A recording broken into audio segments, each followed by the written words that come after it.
সময়টা 1930-এর দশকের মাঝামাঝি। বিশ্বজুড়ে মহামন্দা। এমনই এক টালমাটাল সময়ে কলকাতার বুকে কর্মহীন অসুস্থ স্বামী আর সংসার বাঁচানোর তাগিদে পথে নামে এক স্ত্রী।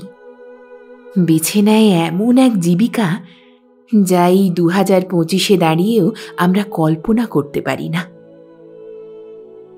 নমস্কার, আপনারা শুনছেন গল্প একান্তে। একান্তে গল্প শোনার আদর্শ ঠিকানা। আজ আপনাদের জন্য রইল এমনই এক অজানা সময়ের বিরলতম গল্প, এক নারীর আশ্চর্য সাহসিকতার গল্প। সাহিত্যিক হেমলতা দেবীর কলমে সুদর্শনের সংসার। শুনতে থাকুন।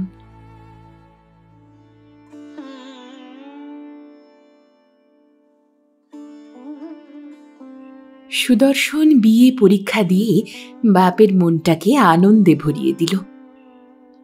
প্রতিদিন বাপে ছেলেতে সন্ধ্যায় বসে আলোচনা চলতে লাগলো, এরপরে সুদর্শন কি করবে, কোন লাইন ধরবে। বাপের বড় সাধ ছেলে উকিল হয়ে কোর্টে বসে। কি জানি কালে যদি রাসবিহারী ঘোষই বা হয়ে পড়ে। গোপনে এ আকাঙ্ক্ষাও বাপ মনে পোষণ করেন। মায়ের চিন্তা অন্যদিকে। কবে ঘরের লক্ষ্মী বৌমা আসবে তার জন্যই তার মন ব্যস্ত সারাক্ষণ। সম্প্রতি পাশের বাড়ির ঘোষাল গিন্নির বোনঝি এসেছে গরমের ছুটিতে 15 দিনের জন্য মাসির বাড়ি বেড়াতে। মেয়েটির নাম দেবপ্রিয়া। সুদর্শনের মা দুপুরে পাড়া বেড়াতে গিয়ে মেয়েটিকে দেখে এসেছেন। চোখের দেখাতেই তার দেবপ্রিয়াকে মনে ধরেছে খুব। বাড়ি এসে কর্তাকে ধরে পড়েছেন, ওই মেয়েকে আমার বউ করে দিতে হবে। নাইবা তারা 2 পয়সা দিল, নাইবা তাদের 2 পয়সা থাকল। কর্তা হরিহর চাটুর্যে সাবধানী ও বিবেচক লোক। সামান্য অবস্থায় শহরে এসে আজ সওদাগরি আপিসের অ্যাসিস্ট্যান্ট ক্যাশিয়ারের পদে নিযুক্ত। ঢোকেন প্রথমে 20 টাকা বেতনে। বুদ্ধি ও কর্মদক্ষতার ফলে আজ তার এই পদোন্নতি। গ্রামের স্কুলে অল্প বয়সে তিনি ম্যাট্রিকটা পাশ করেন। বিদ্যার্জন সেইখানেই শেষ। কলিকাতার ব্যয় জুটিয়ে কলেজে পড়া তার পক্ষে আকাশ কুসুম। বাপ ছিলেন জমিদার বাড়ির পূজারী ব্রাহ্মণ। বাবুদের গ্রামের স্কুলে ফ্রিতে পড়ে হরিহর মানুষ, তাকে কলেজে পড়ায় কে? অবশেষে বাপ ধরে পড়ায় বাবুদের সুপারিশে কলকাতায় ওই সওদাগরি আপিসে তার 20 টাকা মাহিনার কাজ জোটে 20 বৎসর বয়সে। সেই থেকে আজ এত দূরে এসে দাঁড়িয়েছেন হরিহর। গ্রামের জমি জায়গা, বাগান পুকুর বেচে পৈতৃক ভিটার চিহ্নস্বরূপ টিনের ছাদ দেওয়া মাটির ঘর দুখানি রেখে আজ তিনি কলিকাতাবাসী। উঁচু ফ্লোরের ওপর কলকাতায় সুন্দর ছবির মতো 3খানি ঘরওয়ালা নতুন একটা বাড়ি করেছেন একতলা। সঙ্গে রান্নাঘর, স্নানের ঘর, গরুর ঘর, সব স্বতন্ত্র। ব্যবস্থা এত পরিপাটি যে দেখলে চোখও জুড়োয়, আর কর্তাগিন্নি দুজনেরই নৈপুণ্য প্রকাশ পায় যথেষ্ট। বাপের ইচ্ছা ছেলেকে ওকালতিতে ঢুকিয়ে বিবাহের উদ্যোগ করা। বিয়ে পরীক্ষার ফলের প্রতীক্ষায় রয়েছেন বসে। মায়ের কিন্তু ততটুকু সবুর সইছে না। আজই তিনি তার সুদর্শনের বিবাহ দিতে চান। তার ধারণা সুদর্শন কখনোই ফেল করবে না। অতএব এখনই বিবাহ দিলে ক্ষতি কি? বিয়ে করেই না হয় ছেলে আইন পড়বে। কর্তার যত বাড়াবাড়ি, আগে পরীক্ষার খবর বের হোক তবে বিয়ের ব্যবস্থা। যাই হোক, গৃহিণীর কথাই বহাল রইল। কর্তার গিয়ে ঘোষাল গিন্নির বোনঝি দেবপ্রিয়াকে দেখে আসতে হলো। সত্যই মেয়েটি ভারী সুশ্রী। দেখলে পছন্দ না করে পারা যায় না। দেবপ্রিয়ার বয়স 18, বেথুন স্কুলের 2nd ক্লাসে পড়ে। বাপ নাই, মায়ের সঙ্গে মামা বাড়িতে থেকে সে মানুষ। মামারা বিয়ে দেবেন 1002 খরচ করে, পরে তত্ত্ব তালাশের দায়ে তারা মাথা দিবেন কিনা সন্দেহ।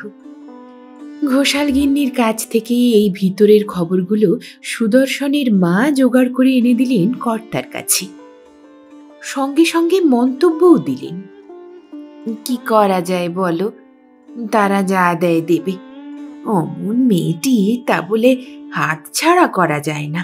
তুমি মত করে ফেলো, এই বৈশাখেই আমি বিয়ে দিতে চাই। কর্তা বললেন, তোমার একটাই ছেলে, একটু খরচপত্রও তো করতে হবে, এত তাড়াতাড়ি কেন?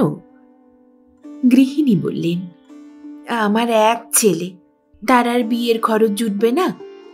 এতই বা ধুমধামের কি আছে? এক তোমার বিধবা বোন আছে দেশের বাড়িতে, তাকে আনা ছাড়া আত্মীয় স্বজন আনার তো আর কোনো ঝঞ্ঝাট নেই তোমার। আমার একটি মাত্র বোন, সে থাকে বোম্বাইয়ে স্বামীর কাছে। তাকে একখানা চিঠি দেওয়া মাত্র সে আসতে পারবে না সহজে, এ তো জানা কথা। সামনে জ্যৈষ্ঠ মাস, আমার জ্যেষ্ঠ ছেলের বিয়ে সে মাসে হবে কি করে? এদিকে এক কথাতেই দেবপ্রিয়ার মামারা হলো রাজি। সুদর্শনের সুদর্শন চেহারাখানি দেখে মন না ভোলে কোন মেয়ের অভিভাবকের। অবস্থা সচ্ছল, সৎ ছেলে। মামারা আদর করে ভাগ্নি দিলেন তার হাতে বিনা দ্বিধায়। আনন্দে সকলের মন ভরে গেল। সুদর্শন সোনার চোখে বউ দেখল শুভ দৃষ্টির সময়। মায়ের একমাত্র মেয়ে দেবপ্রিয়া মায়ের গলা জড়িয়ে চোখের জল ফেলে শুভ লগ্নে এলো শ্বশুর বাড়িতে।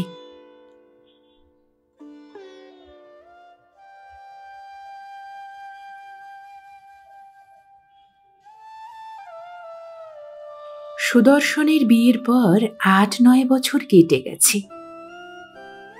হরিহর চাটুর্যের নির্ঝঞ্ঝাট সংসারে ঝঞ্ঝাট দেখা দিয়েছে নানা দিক থেকে। পরিবর্তনও হয়েছে অনেক।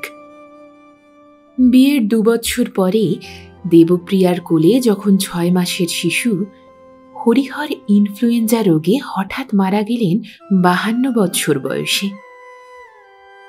পরিবারের বুকের মাঝখানে জ্বলছিল একটা যে বড় রকমের আলো, দপ করে সেটা নিভে গেল এক ঝাপটায়।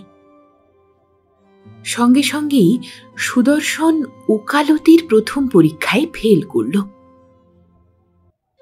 মা স্বামীর শোকে প্রায় শয্যাশায়ী। সুদর্শন বসে থাকে মায়ের কাছে বেশিরভাগ সময়।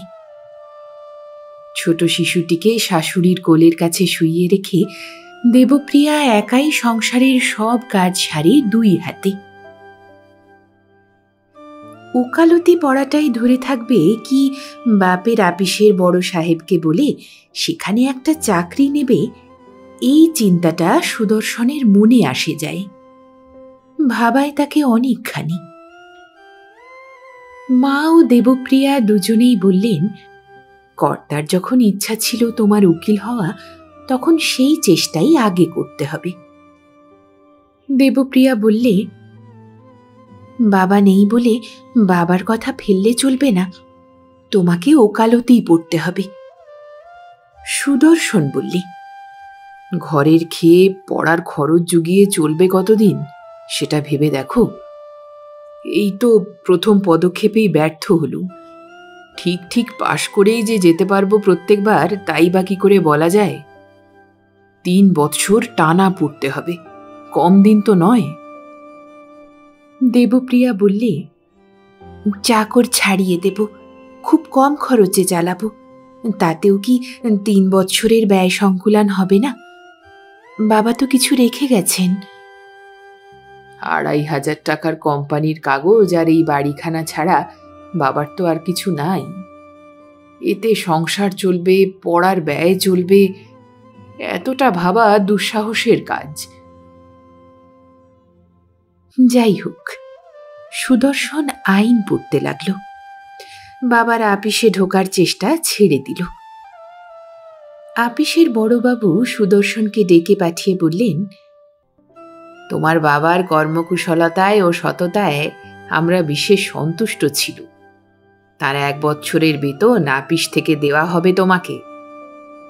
বলেই তিনি 1200 টাকার একখানি চেক লিখে সুদর্শনের হাতে দিলেন। হরিহরবাবুর মাহিনা ছিল 100 টাকা। সুদর্শন চেক নিয়ে বাড়িতে এসে মায়ের হাতে দিল।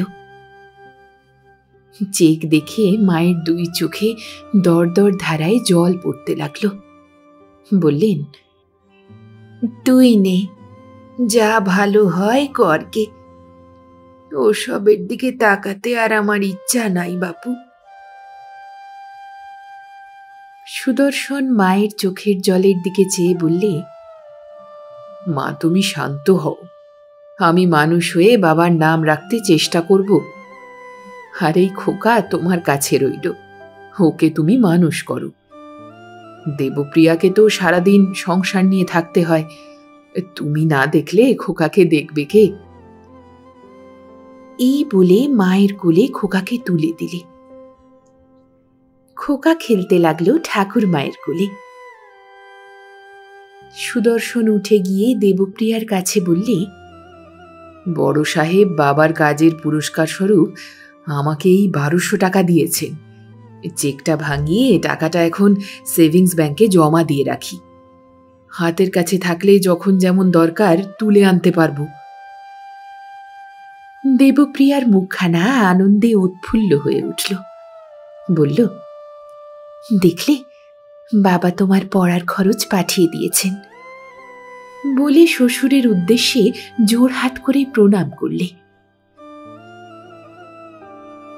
এইভাবেই দিন যায়। সুদর্শনের পড়া চলছে, দেবপ্রিয়া সংসারে খাটে, মা নিজের হবিষ্যি ভাতটা রেঁধে নেন, খোকাকে দেখেন আর সুদর্শনের খাবার সময় নিয়মিত বসেন। ছেলের পেট না ভরলে তার নিজের খাওয়া মুখে রোচে না। ভাগ্য যখন বিরূপ হয় তখন মানুষের সুবিধা ঘটেও ঘটে না, সকল সুযোগই ব্যর্থ হয়।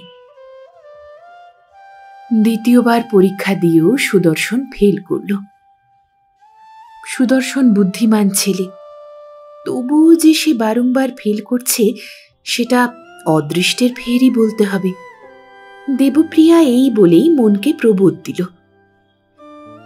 ব্যর্থতার খবর শুনে মায়ের মন মুষড়ে পড়ল। অবসাদগ্রস্ত জীবনে নূতন অবসাদের ভার চেপে পড়ে খুব বেশি। মা ভাবলেন, এরপরে আর কি সুদর্শন পড়তে পারবে? কিন্তু দেবপ্রিয়ার মন দমে নাই। তবে সুদর্শন যখন বুঝিয়ে বললে যে তার আর পড়া চলে না, 1200 টাকা প্রায় নিঃশেষ হয়ে এসেছে এই 1 বছর খেয়ে আর পড়ার খরচ চালিয়ে, তখন দেবপ্রিয়ার মন বুঝল যে আর পড়া সম্ভব নয়। দেবপ্রিয়া বুদ্ধিমতী, সহজ সত্যবুদ্ধির আলোতে তার মনখানি ভরা। অন্যায় আবদার, বাজে কল্পনা, অত্যন্ত দুরাকাঙ্ক্ষা তার সরল সুস্থ মনে স্থান পায় না। স্বামীকে বললে, ছেড়ে দাও ওকালতির আশা, চেষ্টা করো উপার্জনের। প্রতিদিন সকালে সুদর্শন খবরের কাগজ পড়ে কোথায় কর্মখালি সেই খোঁজ করে সর্বাগ্রে। ভালো চাকরি মেলা ভার, সেটা বুঝতে তার 2-3 মাস সময় কেটে গেল। শেষে কাগজ দেখে একটা টিউশনি জোগাড় করল মাসিক 15 টাকাতে। একটি ছেলেকে ম্যাট্রিক ক্লাসে কোচ করতে হবে। 3 মাস বসে আছে হাত পা গুটিয়ে, হার তো চলে না। অগত্যা উপস্থিত 15 টাকার টিউশনিটাই স্বীকার করল। কাজ করছে সুদর্শন, কিন্তু 15 টাকায় হবে কি? কোম্পানির কাগজের সূত্রকুরই ভরসা, তাতেও সংসার চালাতে খুব কষ্ট হয়। ওদিকে ছাত্র ম্যাট্রিক পরীক্ষা দিতেই তার বাপ সুদর্শনকে জবাব দিলেন। নিরুপায় সুদর্শন অন্ধকার দেখল চোখে। একটা বুদ্ধি ঠাউরালো নিজের মনে। দেবপ্রিয়ার সঙ্গে পরামর্শ করে কোম্পানির কাগজ ভাঙিয়ে একটা মোটর কিনল সস্তায় পেয়ে। সকাল বিকাল তাই ভাড়া খাটিয়ে দিন 4-5 টাকা উপার্জন করতে লাগলো। টিউশনি ছেড়ে বসে থাকার সময় একটা মোটর কোম্পানিতে ঢুকে খুব অল্প দিনেই সে মোটর চালানোটা শিখে নিয়েছিল। ভদ্রলোকের ছেলে ট্যাক্সি খাটিয়ে পেট চালাবে, ভদ্র সমাজে সেটা বড় লজ্জার। কিন্তু পেটের দায়ে মানুষকে কি না করতে হয়। তবুও এ তো চুরি ডাকাতির চেয়ে ভালো। স্বাধীন ব্যবসা, হলই বা ছোট দরের।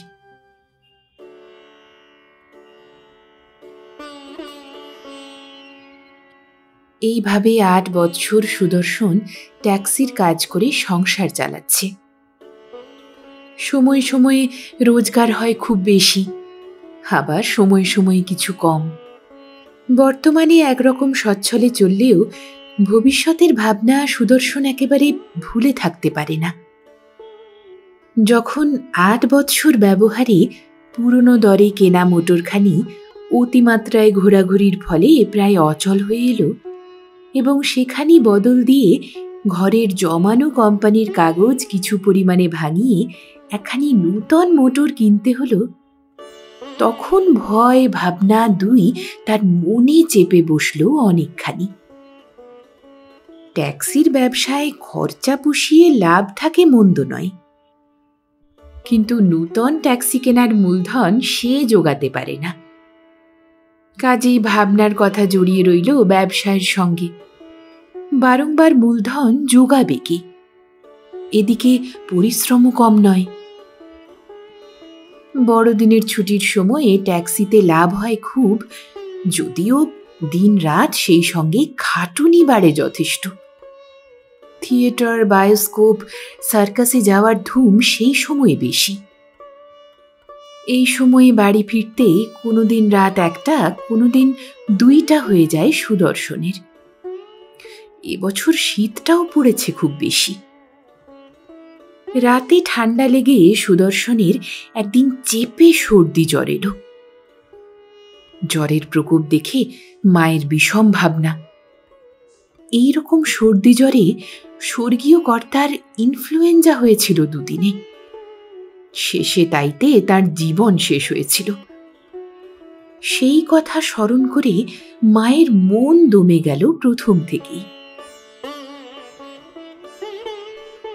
জ্বরের সময় সুদর্শনের মুখে এক কথা, আমার অসুখের এই কটা দিনে লোকসান হলো বড় বেশি। এইটাই তো রোজগারের সময়। 4-5 দিনের কামাইয়ের 200-250 টাকা হাতছাড়া হলো। দেবপ্রিয়া শুনে বললে, অত ভাবনা ভেবো না, ভগবান একটা ব্যবস্থা করবেনই, তুমি আগে সুস্থ হও। 5 দিনে এ যাত্রা সুদর্শন উতরে গেল। দুর্বলতা খুব বেশি, তবু পথ্য পেয়েই সে কাজে বেরুল। 5-6 দিন কাজ করেই আবার একদিন সন্ধ্যার সময় একটু জ্বর দেখা দিল। রাতে কিছু না খেয়ে সুদর্শন শুয়ে পড়ল বিছানাতে। পরদিন সকালে আবার বেরুল ট্যাক্সি নিয়ে, দেবপ্রিয়ার মানা না শুনে। বলল, ফিরে আসছি 10টার মধ্যে, এসেই খেয়ে বিশ্রাম করব। এখন না গেলে 5টা টাকা লোকসান হয়ে যাবে। শুনে দেবপ্রিয়ার মুখখানা শুকিয়ে গেল। বাধা দিতে সাহস হল না। সেই থেকে সুদর্শনের প্রায় মাঝে মাঝে জ্বর হয়। কোনোদিন কাজে যায়, কোনোদিন পারে না। কত রকম দুর্ভাবনা তার মনে আসে, দেবপ্রিয়াকে খুলে সেসব কথা বলা চলে না। একদিন সন্ধ্যায় বিছানায় বসে সে দেবপ্রিয়াকে বললে, দেখো দেবু, আমি ভাবছি তোমাকে মোটরের কাজটা শেখাবো। দরকার হলে তুমিও ওটা সময় সময়ে চালাতে পারবে। আমি যদি অপারক হই তখন কি হবে বলো তো? একটা উপায় তো করে রাখা ভালো। বলো কি? আমি মেয়ে মানুষ, আমি কি ট্যাক্সি চালিয়ে রোজগার করতে পারি নাকি? পাগলের কথা, লোকে দেখলেই বা বলবে কি? তোমার যত আজগুবি কল্পনা। না দেবু, বুঝছো না, হয়তো সময়ে আমার কথাটা কাজে লাগতে পারে। যাই হোক, কাজটা তো তুমি শিখে রাখো, করা না করা নিজের ইচ্ছা। দেবপ্রিয়া নিরলস কর্মদক্ষ মেয়ে, পা দুখানির বিরাম নাই। সারা দিন ঘুরে ঘুরে সংসারের কাজ করাতেই সে অভ্যস্ত। হাতের কাজেও পরিপাট্য আছে বেশ। অল্প দিনেই সে মোটর চালানো শিখে নিল। সুদর্শন একদিন স্ত্রীকে সঙ্গে করে পুলিশ অফিসে নিয়ে গিয়ে পরীক্ষা দিয়ে দেবপ্রিয়ার নামে একখানা লাইসেন্স বের করে আনল। নূতন কাজে দেবপ্রিয়া উৎসাহ বোধ করতে লাগল, আর শাশুড়িকে এসে বলল, তোমাকে লুকিয়ে মা আমরা একটা কাজ করেছি। উনি আমাকে মোটর চালানো কাজটা শিখিয়ে দিয়েছেন। আজ আমি লাইসেন্স পেয়েছি। শাশুড়ি বিস্মিত হয়ে গেলেন, বললেন, এ কালের কাণ্ড! আমরা সে কালের মানুষ, এর ভালো মন্দ বুঝি না বাপু। খোকা যখন তোমাকে এটা শিখিয়েছে তখন নিশ্চয়ই ফলের ভালো হবে। স্বামীর চেয়ে বড় শিক্ষাদাতা গুরু আর কে আছে বলো? সে যা বলে তুমি তাই করো। ভাগ্যে তোমার মাসি এ পাড়া থেকে চলে গেছেন, নতুবা বড় লজ্জার বিষয় হতো। খোকাই ড্রাইভারের কাজ করাতে লজ্জায় আমি তাদের কাছে মুখ দেখাতে পারতুম না। তারপর আবার তোমার দ্বারা এ কাজ করানো সমাজের চোখে যে কতখানি অশোভন হবে ভেবে পাই না। তবু আমি এতে অমত করব না। 6 মাস কেটে গেছে।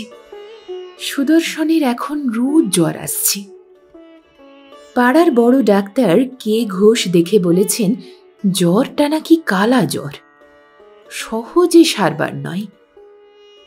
তবে আজকাল কালা জ্বরের চিকিৎসা বেরিয়েছে, ইঞ্জেকশন দিয়ে অনেককে তিনি সারিয়েছেন। সুদর্শনকেও সারাতে পারবেন এই তার বিশ্বাস। ভিজিট দেওয়ার ভয়ে সুদর্শন তার বাড়ি গিয়ে দেখিয়ে আসে। কাছেই ডাক্তারের বাড়ি, তবুও সেইটুকুই হেঁটে যাওয়া সুদর্শনের পক্ষে কষ্টসাধ্য। দেবপ্রিয়া মোটর চালিয়ে সুদর্শনকে ডাক্তারের বাড়িতে নিয়ে যায়। এই সময়ে 2-3 দিন ডাক্তার লক্ষ্য করলেন রোগীর স্ত্রীর মোটর চালিয়ে রোগীকে নিয়ে আসা।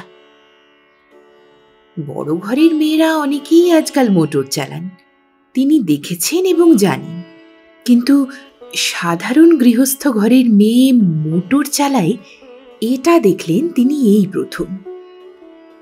একদিন সুদর্শনকে বললেন, আপনি যদি কিছু মনে না করেন তবে একটা কথা বলি। হ্যাঁ বলুন না। আমার 2টি মেয়ে আছে, একটি কলেজে পড়ে, একটি স্কুলে। ডাক্তারের গাড়ির তো ভরসা নাই। আমি 8টায় বেরোই, বাড়ি ফিরতে 1:30-2 বাজে। মেয়েদের স্কুল কলেজে পাঠাতে হয় ট্যাক্সিতে করে। দৈনিক ভাড়া পড়ে প্রায় 2 টাকা যেতে আসতে। তাছাড়া দারোয়ানকে রাখতে আর আনতে সঙ্গে যেতে হয় 2 দফা। অল্প সময়ের জন্য দারোয়ান সরে গেলে আমার অসুবিধা হয় যথেষ্ট। তবু না দিয়ে কি আর করি।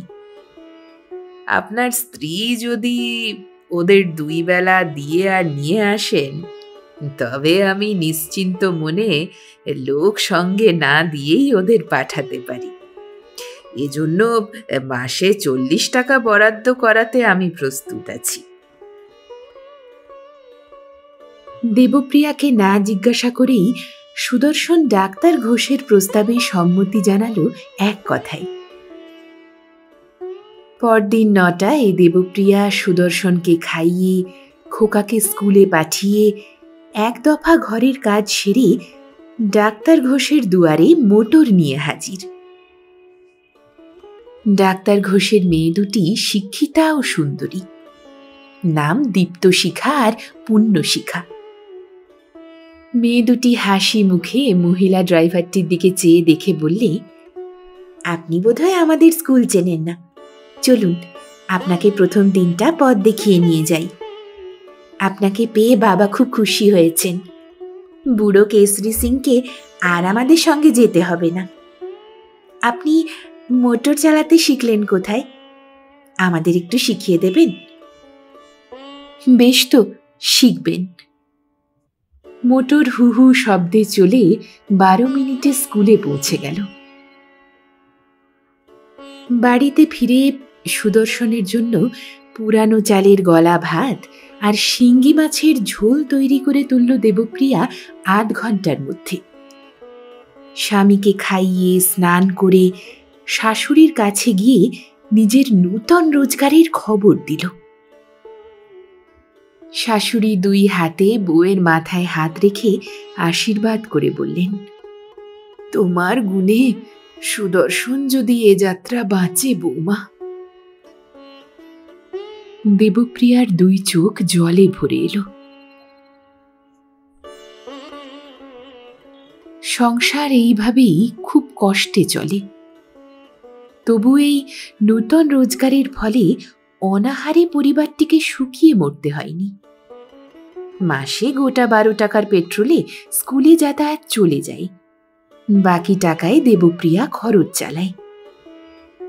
ছুটির দিনে মাঝে মাঝে পাড়ার মেয়েদের কালীঘাট, চিড়িয়াখানা, জাদুঘর ঘুরিয়ে এনে আরো 2-4 টাকা দেবপ্রিয়া রোজগার করে। দৈনিক যাতায়াতে দীপ্তশিখা আর পুণ্যশিখার সঙ্গে দেবপ্রিয়ার খুব ভাব হয়েছে। তারা একদিন নিজের মাকে নিয়ে দেবপ্রিয়ার বাড়িতে বেড়াতে এলো। ডাক্তার ঘোষ মহামনা ব্যক্তি। আভিজাত্যের অভিমানে মোটর ড্রাইভারের ঘরে স্ত্রী ও মেয়েদের পাঠাতে কিছুমাত্র কুণ্ঠিত নন। তিনি নিজে কৃতি পুরুষ, কৃতিত্বের মর্যাদা তিনি বোঝেন। দেবপ্রিয়ার শ্রমপরায়ণতা আর দায়িত্বজ্ঞানকে তিনি একান্ত শ্রদ্ধার চোখে দেখতে লাগলেন। দামি ঔষধাদি অনেক সময়তেই সুদর্শনের জন্য তিনি পাঠিয়ে দিতেন নিজের স্ত্রীর হাত দিয়ে। এইভাবে ক্রমশ ডাক্তার ঘোষের যত্নে আর সুচিকিৎসায় সুদর্শনের জ্বরটা আজ মাসখানেক হলো বন্ধ হয়েছে। এভাবে আরো 1 মাস কেটে যাওয়ার পর ডাক্তার ঘোষ বললেন, এবার আপনি একাধটু কাজ করতে পারেন, যেমন খবরের কাগজে সংবাদ সংগ্রহ করে দেওয়ার কাজ। ঘরে বসেই কাগজ পড়ে সেগুলো লিখে পাঠানো যায়, তাতে 20-25 টাকা মাসে রোজগার হতে পারবে। আপনি ইংরেজি তো ভালোই জানেন। খবরের কাগজ খুঁজে একদিন সুদর্শন একটা কাজের সন্ধান পেলে। মাসিক পত্রিকার জন্য গল্প ইত্যাদি ইংরেজি থেকে তর্জমা করে দিতে হবে। লেখা পিছু 10 টাকা পারিশ্রমিক। মাসে যদি 2টো লেখা দিতে পারে তবে বিনা খরচায় ঘরে বসে 20 টাকা রোজগার হবে। ডাক্তার ঘোষের পরামর্শকে মনে মনে ধন্যবাদ দিয়ে মাসিক পত্রিকার আপিসে সুদর্শন একটা চিঠি পাঠালো। সঙ্গে সঙ্গে আপিসের বেয়ারা ইংরেজি ম্যাগাজিন কয়েকখানা দিয়ে গেল। সম্পাদকের দাগ দেওয়া অংশগুলো তর্জমা করতে হবে, তাতে লেখা আছে। সুদর্শনের বাংলা লেখার হাত খুব ভালো, অভাবের চাপে সেদিকটা তার খুলতে পায়নি।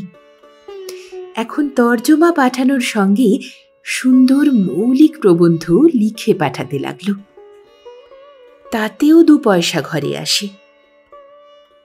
দেবপ্রিয়া সংসার খরচে সেটুকু ব্যয় না করে পেট্রোল কিনে রোজ সন্ধ্যার সময়ে সুদর্শনকে মোটরে করে বেরিয়ে আনে। সুদর্শন সুস্থ হয়ে উঠল। ইতিমধ্যে তার একটা খবরের কাগজের আপিসে 50 টাকার বাঁধা মাহিনার চাকুরি জুটে গেল। প্রথম মাসের মাহিনা এনে দেবপ্রিয়াকে সে বললে, এইবার তুমি কাজ ছেড়ে দাও। দেবপ্রিয়া শুনে বললে, তা হতেই পারে না। ডাক্তার ঘোষের মেয়েদের কাজটা আমি কিছুতেই ছাড়ব না, ওটাই আমার লক্ষ্মী। বেশ তো, তুমি রোজগার করো, আমার রোজগারের টাকায় আমি দেশের ভিটাটাকে নূতন করে মেরামত করাবো, উঠান ঘিরে নূতন পাঁচিল দেব। পিসিমা তো ভিটাতে থাকেন, তিনিই সব দেখবেন। যদি আমরা কখনো কাজে অক্ষম হয়ে পড়ি, তখন গ্রামে গিয়ে বাস করব, কলকাতার বাড়িটা ভাড়া দিয়ে। খোকার ভবিষ্যৎ তো ভাবতে হবে। এত ভাবনা তোমাকে ভাবতে শেখালে কে? কেন, তুমি আর খোকা। তোমাদের ভাবনা ভাবতে গেলে ওই কথাগুলো আপনিই মনে চলে আসে, এ তো স্বাভাবিক। সুদর্শন বললে, যার স্বভাবে এটা সহজ তারই পক্ষে এটা স্বাভাবিক, সকলের নয় গো। মন আর বুদ্ধিটা সহজে সত্যে গিয়ে ঠেকে না সকলের। বাঁকা পথে বাঁকা পড়ে অনেক সময়। বাঁকা চোরার বিপদ কম নয়, সোজা পথেই বাঁচে মানুষ সকল সময়ে।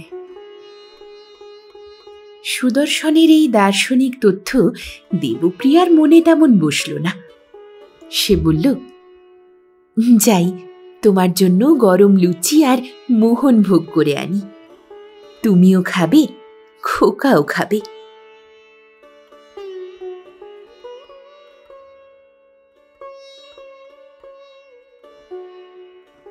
এখানেই শেষ হলো আজকের গল্প। গল্প পাঠে আমি রিয়া। গল্পটি কেমন লাগলো কমেন্ট করে আপনার মতামত জানাতে ভুলবেন না। আপনারা অনেকেই নতুন গল্পগুলি শুনে মতামত জানাচ্ছেন, খুব ভালো লাগছে। এভাবেই সঙ্গে থাকবেন। ভালো থাকুন, সুস্থ থাকুন আর শুনতে থাকুন গল্প একান্তে।